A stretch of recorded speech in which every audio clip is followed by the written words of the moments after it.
Hey everyone, Sean here from Crafted Elements, makers of large format silicone molds, templates, and some awesome time-saving tools. In this video, we're going to be making a walnut wood and carbon fiber charcuterie board. Yes, carbon fiber. I have no idea if this has ever been done before. This could be the world's first carbon fiber charcuterie board. I haven't really checked, so we'll have to see. But I actually did get this idea to use this material from another maker, Philip Danner of Danner Builds. He makes smaller format resin molds and really cool stuff, so check him out. But he ended up making a like a dish or something and using these carbon fiber flakes within epoxy resin to make essentially a carbon fiber bowl. So thank you for inspiring me to do this here. So we are using our Aviator silicone charcuterie board mold. This is a 1-inch deep mold. It's about 75 ounces of resin, and we're going to be combining it with a piece of walnut and that I've already cut off screen. Now I used the template that you can get with this mold to pre-form that shape, so I know that that piece of wood is going to fit in this mold because I used our template to cut it.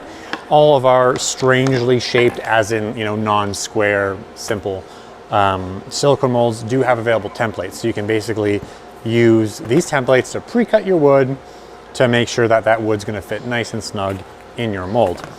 Now, the material I'm using today is actually called chopped carbon fiber. It is from Composite Envisions, and I've got two different sizes. I've got, I believe, 1/2 inch and 1-inch sizes, so I'm gonna kind of mix that up in our resin. I've never done this before. I've never used the carbon fiber within resin before. I've had cars made of carbon fiber. I've had cars with carbon fiber parts in them. I've never used carbon fiber to actually make a charcuterie board. So this is a first for me and possibly everybody. But I think it'll maybe start a trend because people freaking love carbon fiber, and it's gonna have a really cool look to it once it's done. So what I'm gonna be doing is using our Total Boat thick set, which is good for 1.5 inch pours because this is a 1-inch deep mold. Now this mold is 75 ounces of resin, but I pre-measured this out to about 64 cubic inches because it is 1 inch thick. It's 8 by 8, so 64.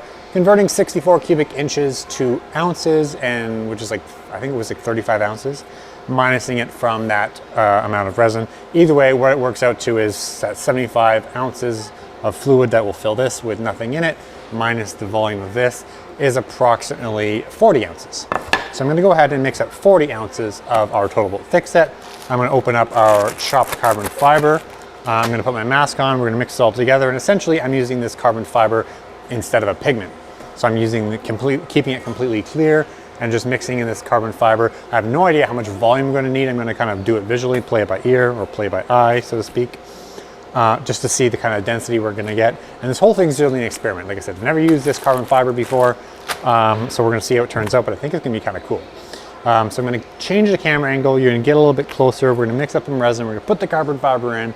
We're gonna pour it in our mold, and we're gonna get this project started. First thing we're gonna do is spray our mold release. This is a non-silicone based mold release for our silicone molds. You definitely wanna do this before each and every pour and get good coverage to make sure you don't have the resin eating into the silicone. Using this release will obviously help prevent tear out, and it will make the mold last longer. And you wanna make sure you get a good solid base even around the edges and sides. Now while that's drying, takes about 5 minutes, I'm gonna go ahead and mix up 40 ounces roughly of our Total Boat thick set.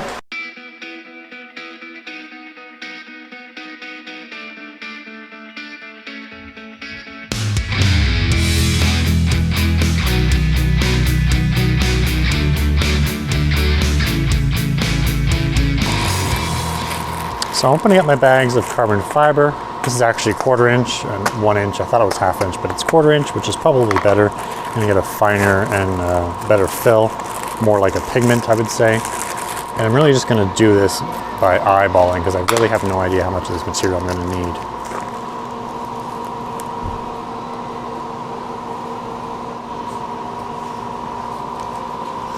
This is really interesting. I've never seen this happen before, but I'm assuming because the striations of that carbon, it's getting really like fine, like I'm basically mixing like fabric, like small strings. So it's kind of interesting to see how this is gonna pour.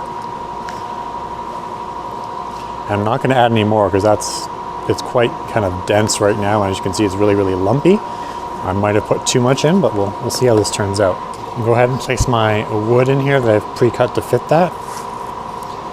And then we're gonna, I'm gonna say pour, but kind of work our carbon fiber and resin gunk, so to speak, into here and see how it turns out.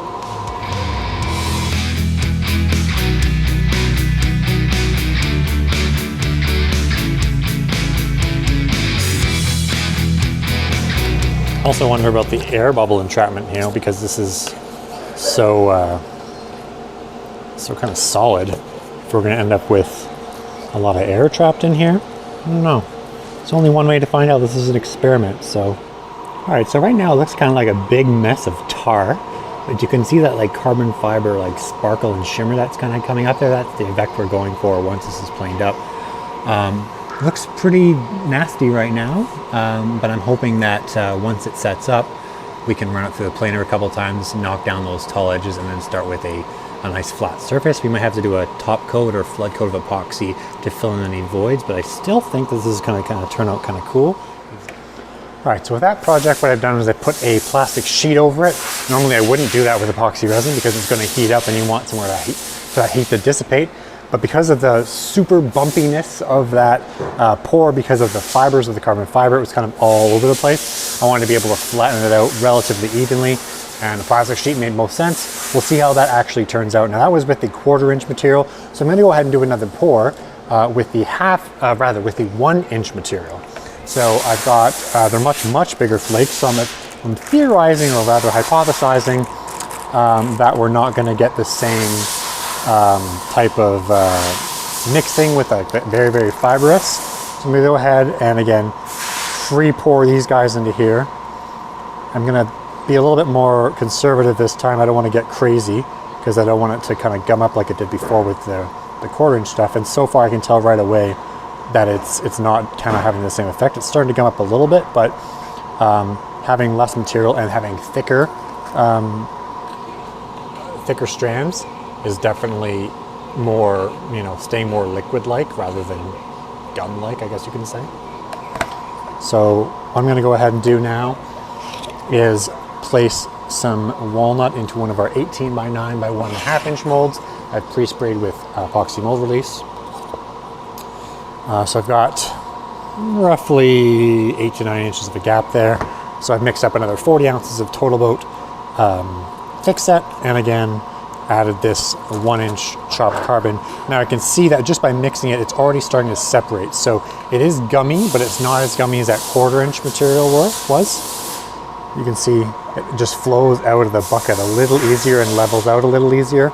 I also put less of the material in because again, you know, this is all kind of an experiment. So just kind of winging it at this point with how much carbon fiber you're going to put in your resin, not pigment. But that looked really good. So that's leveled out much more. And we've got enough material in there, and you can see all the striations. I'll zoom in just a second so you can see it. But that's really good. All right, so I'm happy with that.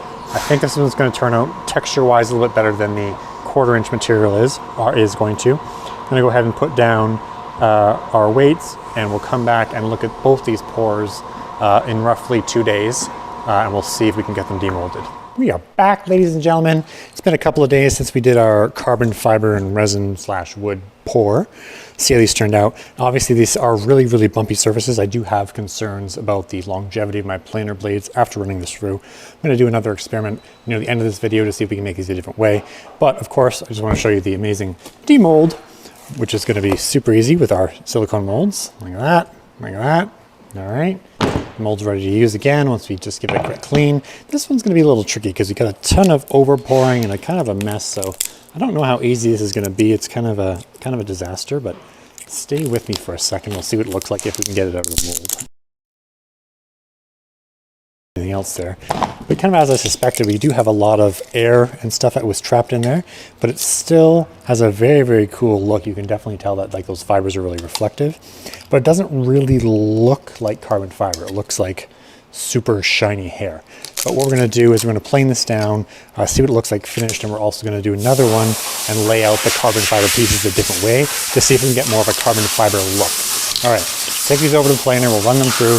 Hopefully my blades survive. We'll see how it goes.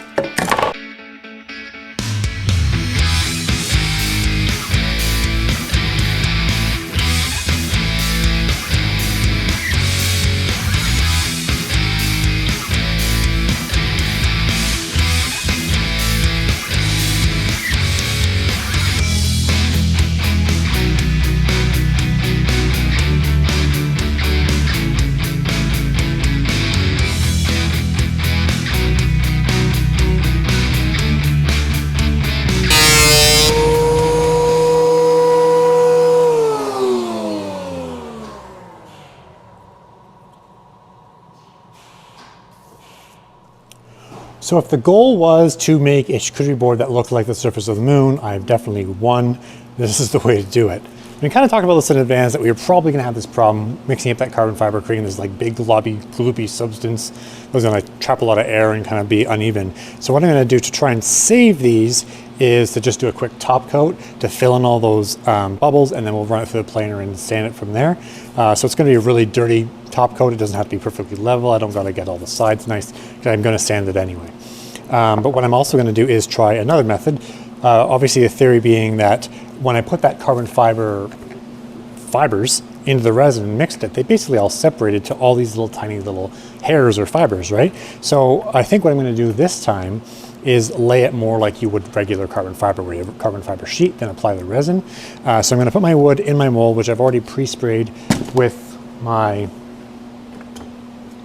mold base. I've already mixed up some Total Boat thick set. I'm going to use the top coat this, and also fill this in. So I've just got another piece of walnut here. It doesn't even fit the mold properly, but that's fine. We'll trim it down. So I'm going to go put that in there just like so. I'm going to put down a base layer of resin and change the camera angle so you can see what I'm doing. And I'm just going to use some more of these Total Boat buckets to essentially raise these from the table. I'm raising them because if I do my flood coat, all that extra resin is going to kind of fall off. And if I leave this flat on the table, it's going to end up bonding to my plastic and creating a really weird edge that'll be hard to sand off. So I'm just going to kind of do this and pour the resin right on top of that. And we will do that first. We don't need that much of it. And it's funny because you can kind of see as soon as that liquid resin hits the unfinished resin, that carbon fiber texture really popping. Makes such a huge difference. And actually does look quite cool. So I think if we can salvage these boards, that's going to be the best thing to do.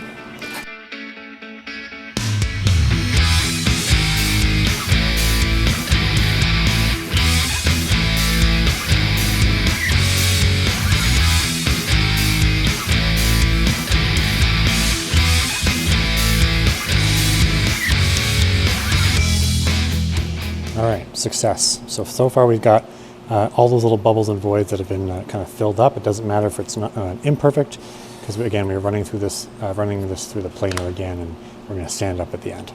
So what I'm going to do is start by putting down a base layer of resin.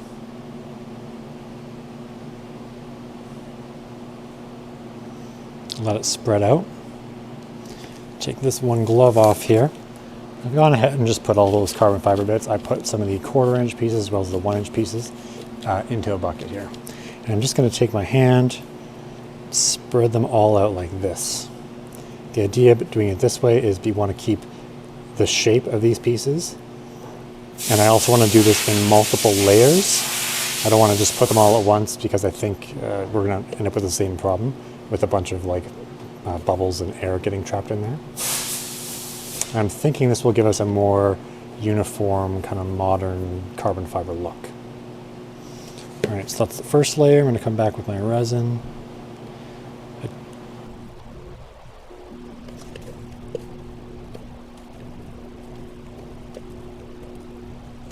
This is going to end up being the world's strongest charcuterie board.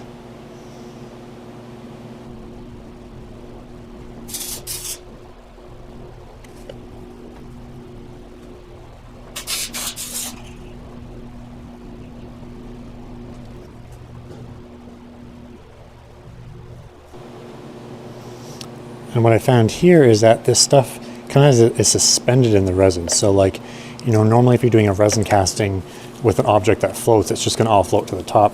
What I'm doing here, by doing it in these multiple layers and kind of putting down some carbon fiber flake and then putting the resin on top of that, it's encasing it and sort of holding the carbon fiber in that layer at the time. So I think it's going to be like a really cool effect, because you're going to have different layers of these flakes within. So you're not just going to have like a flat kind of profile. Once you sand this up, I think it'll have a lot of depth to it, because it quite simply has a lot of depth when it comes to the carbon fiber here. I think we're probably good with the carbon fiber. Obviously making a mess of stuff isn't exactly easy to handle and keep clean, but it's probably easier than mica pigment. Happy with that. We've got our weight on here. We've got our flood coat kind of setting in there to fill in those voids. We'll come back in a couple of days see how this version turned out compared to those guys. Okay everyone, we are back 3 days later with our carbon fiber charcuterie board pours. We did our top coat on these two guys. This was the first one we did with that 1/4 inch fiber. This was with the 1 inch, and this was a combination with doing the layers. I'm gonna go ahead and demold this guy from the mold. This is our 18 by 9 by 1.5 inch mold, really popular to make charcuterie boards and cheese boards and stuff with. So there we go. Now this turned out amazing. It is very hard to see on camera, but I'm gonna zoom in rather, so you can see the differences between these. All right, here's the first one we did. Again, that's that 1/4 inch material.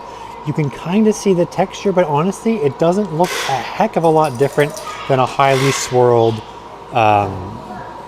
black mica pigment. So to be honest, just using the 1/4 inch and mixing it up, I don't think that's a great method. Plus, pre-mixing it caused this to be really bubbly and really kind of warped, and we had to run it through the planer.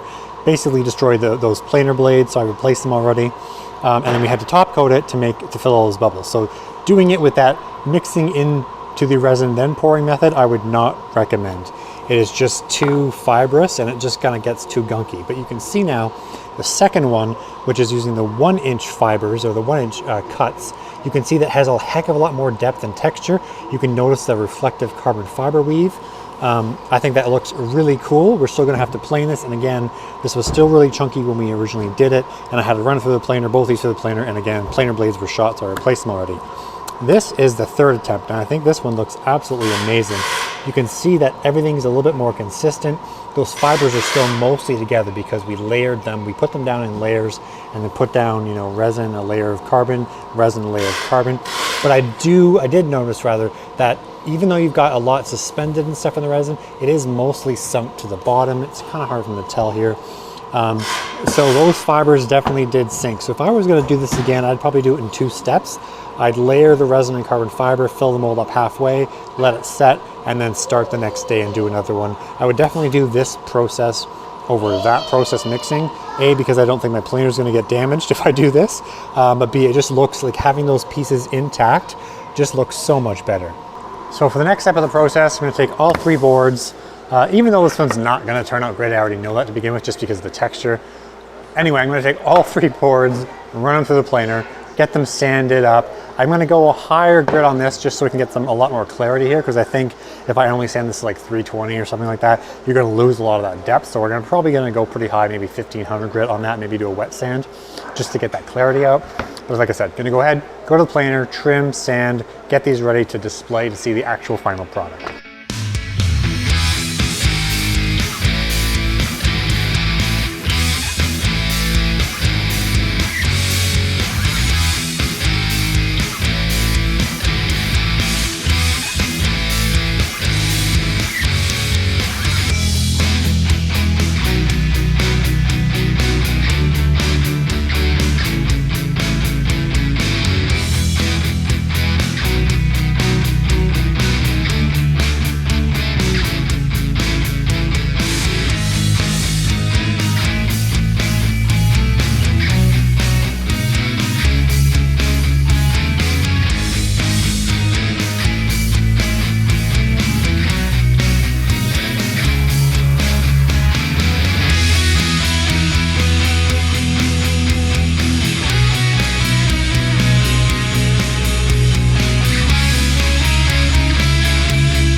So our urethane resin is now fully set here and it's nice and dry. So we're going to go ahead and sand this again, starting at probably 80 or 120 and then bring it back up. But we're not going to have any more problems with bubbles, at least anything large, because we did flood coat this to kind of fill in the rest of them. But you can see already, just that flood coat, how cool that looks. Just all those carbon fiber chunks out there and the reflection of the light individually on the fibers. So yeah, I think this is going to be a really cool project. And here's the other one.